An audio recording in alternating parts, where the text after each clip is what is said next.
guys, my camera is down to 6 minutes left of filming, but I did a little bit of cleaning up back here, as you saw.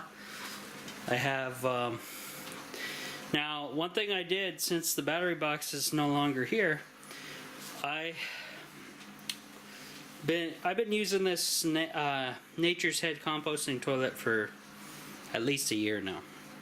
So I noticed you only need the one vent, in my opinion, because I never have smells, and I don't even run the fan. There's no power to this thing yet, so I don't think it even needs it.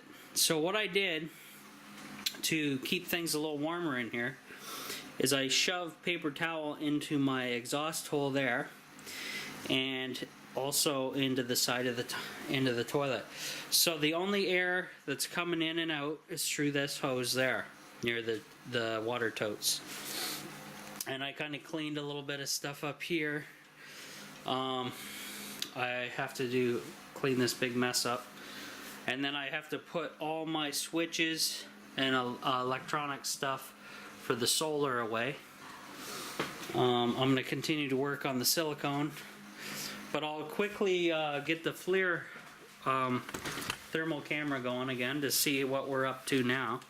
It's 38 Fahrenheit in here now on the temperature remote. I'll just turn to 39, and we'll see if the thermal camera can pick up any of this radiant heat being bounced off. So from what I'm seeing there, that looks like it's definitely doing something. Oops, stepping in the garbage pile.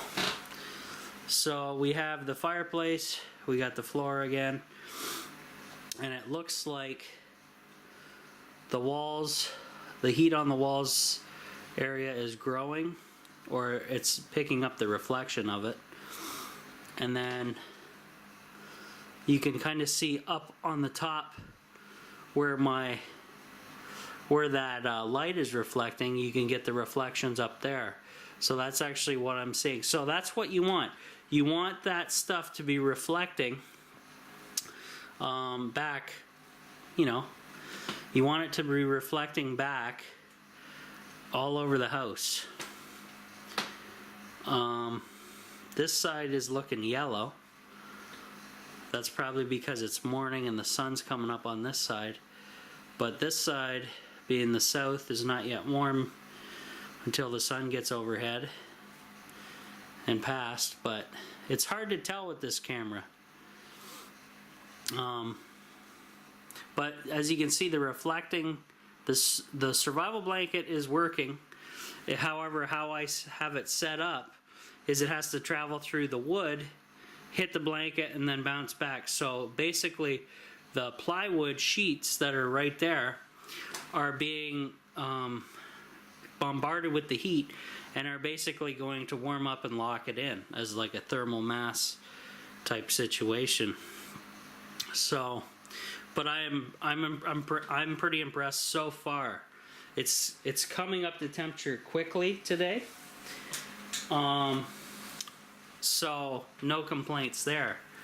My camera battery is dying though. So I can even feel the heat back here, guys, and I'm at the door. Now of course I'm getting the straight radiant back, but I haven't noticed that before. Whereas with this, I think with the radiant barriers on the inside here, it's forcing heat to bounce around and actually hit and travel this way. I think that's what's happening, because I haven't felt that before, not like this. And then this guy back here, like once the accountant situation is figured out, if he's gonna leave his stuff in here, or if he's done with me, then I can put on that back wall where it's all foam, all the way down, I can put a nice layer of that survival blanket, and that way when the stove is on, it's gonna shoot straight back against that wall and bounce back, hit this closet, and then eventually get back to me and bounce back that way. So I think this stuff is really working. Not only for survival situations anymore. You can use it to help insulate your building. And I can actually feel it. I've been here over a year, working in here, different temperatures, different situations, but I've never felt like the, I guess you'd call it radiant heat factor, has never been this strong in here from this heat source. So very impressive, guys. Super impressed, super happy that all my work and time and money didn't go to waste. How many did I use? Let's see. I used 3 packs, right?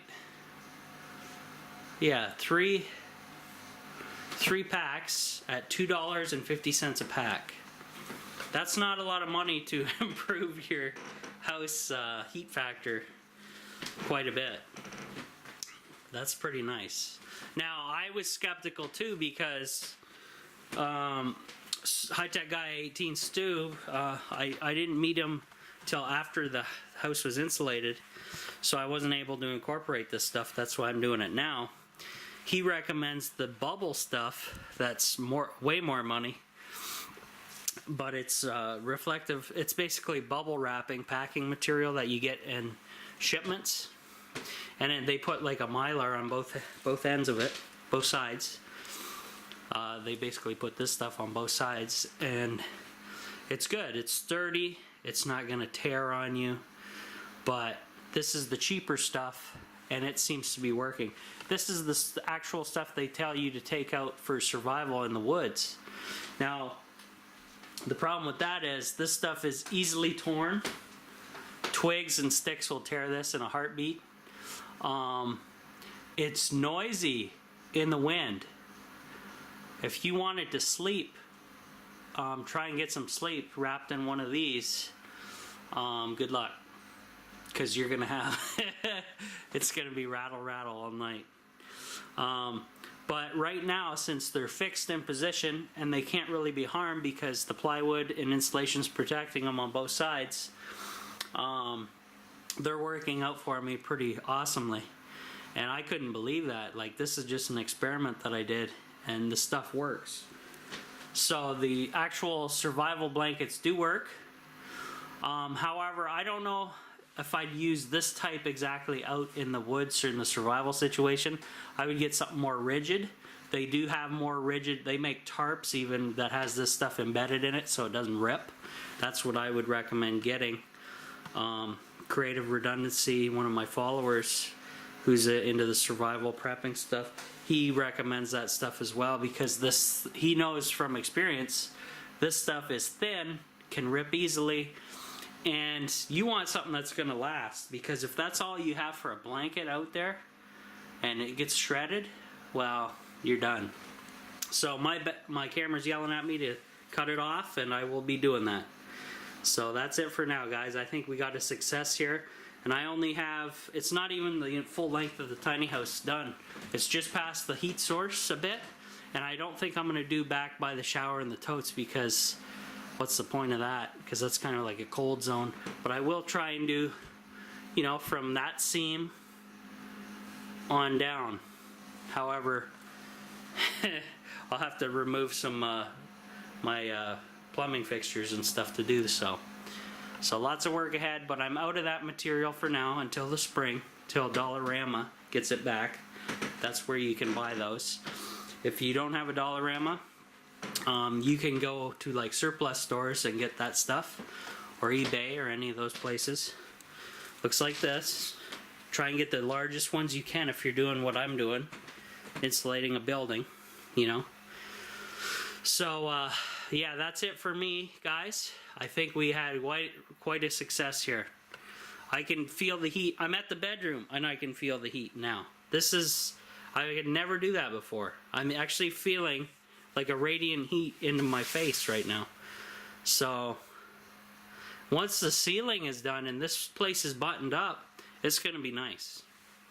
But yeah, I'm gonna just let this go until the camera shuts off. But yeah, this is gonna work out really nice. This is budget friendly, affordable, guys. yeah, if, like I say, if you can't get don't have a Dollarama, I'm in Canada, so they have Dollaramas here and Dollar Trees.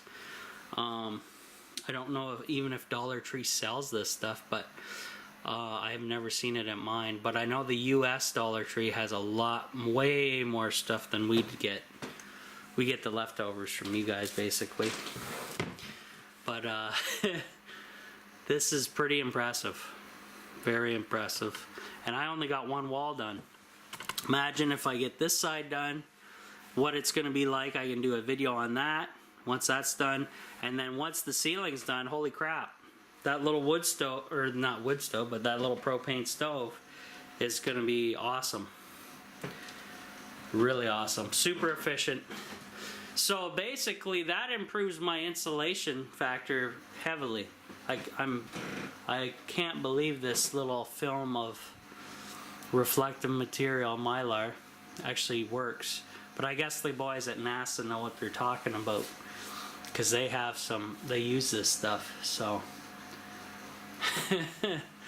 I can't believe it. This isn't ripped, by the way, that's just a seam.